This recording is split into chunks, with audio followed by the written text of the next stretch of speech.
ने बीच मंडप में कदम रखकर किश्वरी और लाला की शादी को बड़ी बेरहमी से रोक दिया, क्योंकि उसकी नज़र में किश्वरी छोटी जात की है और वो कभी नहीं चाहती कि इसके खानदान का नाम खराब हो। मंजली ने न सिर्फ इस रिश्ते को ठुकरा दिया बल्कि भरी महफिल में किश्वरी को ऐसे सख्त अल्फाज कहे कि इसकी रूह तक कांप उठी। दरअसल किश्वरी के वालिद के पास अपनी बेटी को बचाने का और कोई रास्ता नहीं बचा था। वो लाला की दिमागी हालत के बारे में सब कुछ जानते थे, लेकिन टेको के खौफ की वजह से खामोश रहे।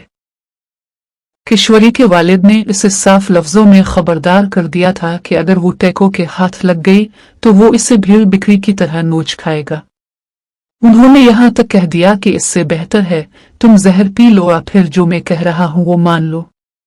सस्पेंस तब और भी गहरा हो गया जब इसके वालिद ने एक ऐसा राज खोला जिसने किश्वरी के होश उड़ा दिए। उन्होंने बताया कि वो इसके सगे वालिद नहीं बल्कि सौतेले बाप हैं, फिर भी इसकी भलाई चाहते हैं।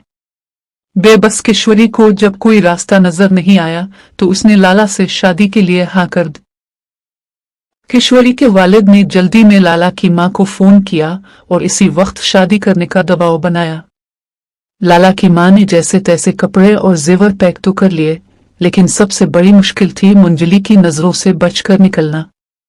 अगर मंजली को खबर हो जाती तो ये शादी कभी मुमकिन नहीं होती।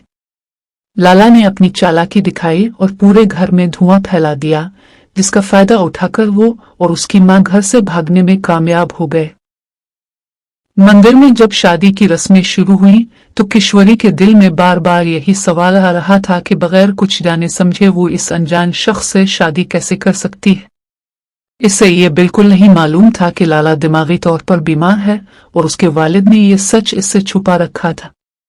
लेकिन जैसे ही लाला किश्वरी के गिले में मंगलसूत्र डालने वाला था, तभी काल बनकर मंजली वहां पहुंच गई और इस शादी को बीच में ही रोक दिया। अब लाला और टेको के दरमियान फंसी किश्वरी की जिंदगी किस जहन्नम में बदलने वाली है? क्या लाला अपनी दुल्हन को मंजली के चुंगल से बचा पाएगा? ये सब जानने के लिए हमारे चैनल को अभी सब्सक्राइब करें और कमेंट में बताएं कि क्या किश्वरी के वालिद ने इसका सौदा करके सही किया। वीडियो को लाइक और शेयर करना ना भूलें।